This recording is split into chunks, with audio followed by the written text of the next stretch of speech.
My name is John Paul Chasson Cardenas, and I am a father of a beautiful and brilliant 5-year-old Latina who is slated to start school in Federal Way this fall. The reason I pulled data about Federal Way School District is because as a parent who's deeply concerned about his daughter's education and well-being, I thought I'd do a little bit of due diligence and find out how our district is truly doing around some of the important issues for my daughter, including the racial and ethnic achievement gap. What I found out was startling. It really was shocking to me. I found out that really the school district has made little to no progress in closing the achievement gap, especially in math, but in other subjects also, in the last 12 years. For example, kids of color this year, in 2012, are still performing lower than white kids performed in 1998. It's amazing to me that after more than a dozen years, the district has not really made improvements in this area. Last week I had the wonderful opportunity to present in front of the Federal Way School Board regarding some of the data on the achievement gap.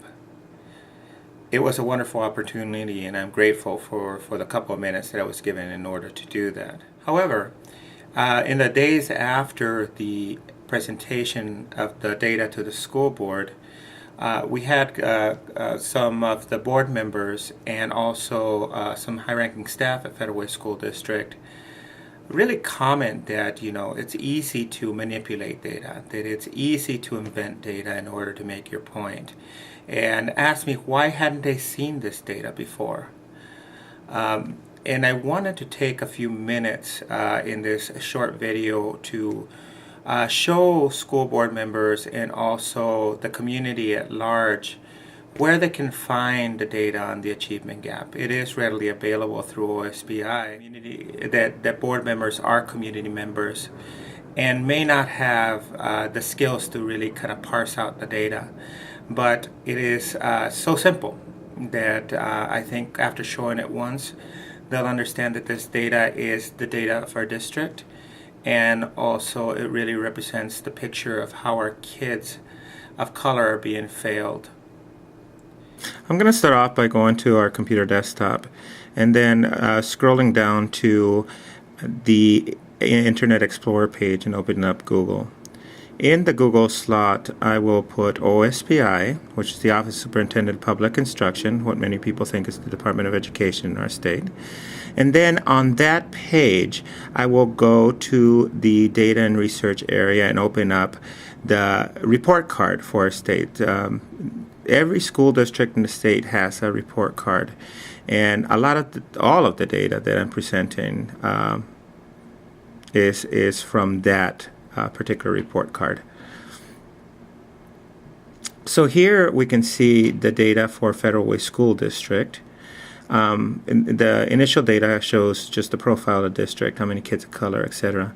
Then I'm gonna reopen under the MEP tab, and under that tab you can see that it shows the trend, 12 years worth of data. If you look at it in this first level where most people look at it, then you see what looks like to be a pretty upward trend.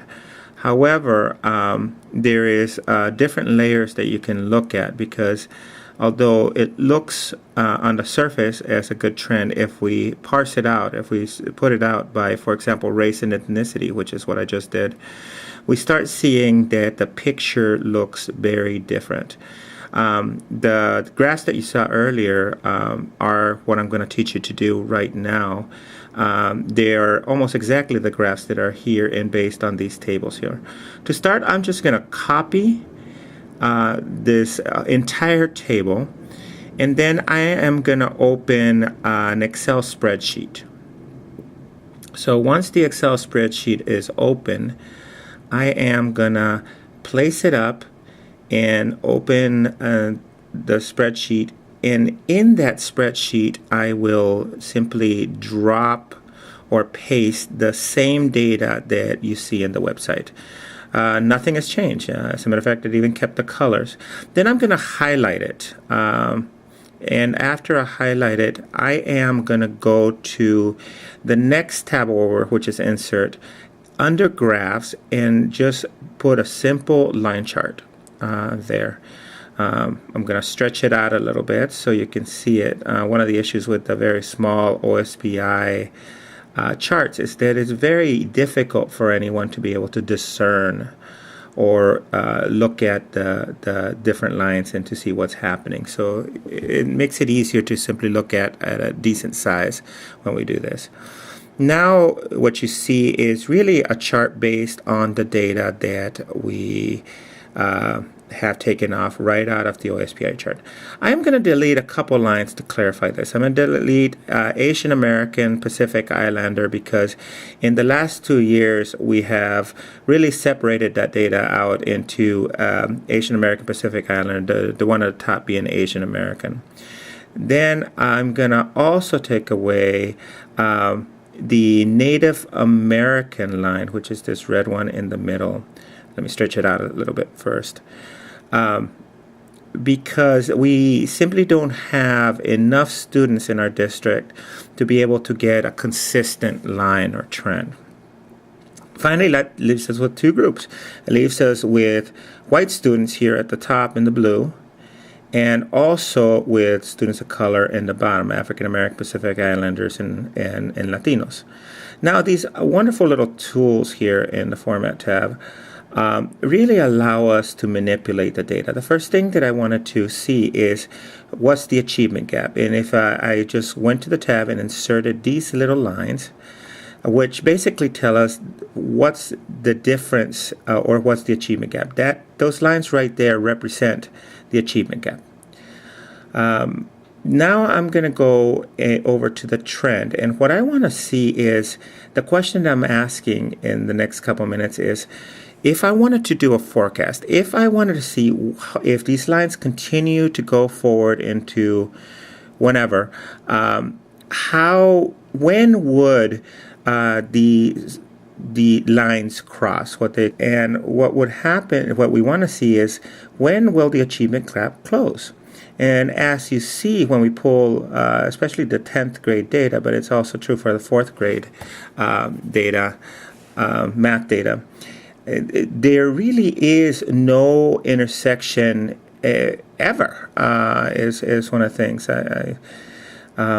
It just doesn't converge at any point. This means that the achievement gap is actually getting larger. Thank you very much. I hope this is helpful. Here is the chart with a few colors on it just to make it much more readily available to read. But I hope that this small presentation has allowed you to see that the data that has been presented to the school district on the failure of a Federal Way school district over the last dozen years to close the achievement gap is really nothing but the data that comes from OSPI. Thank you very much.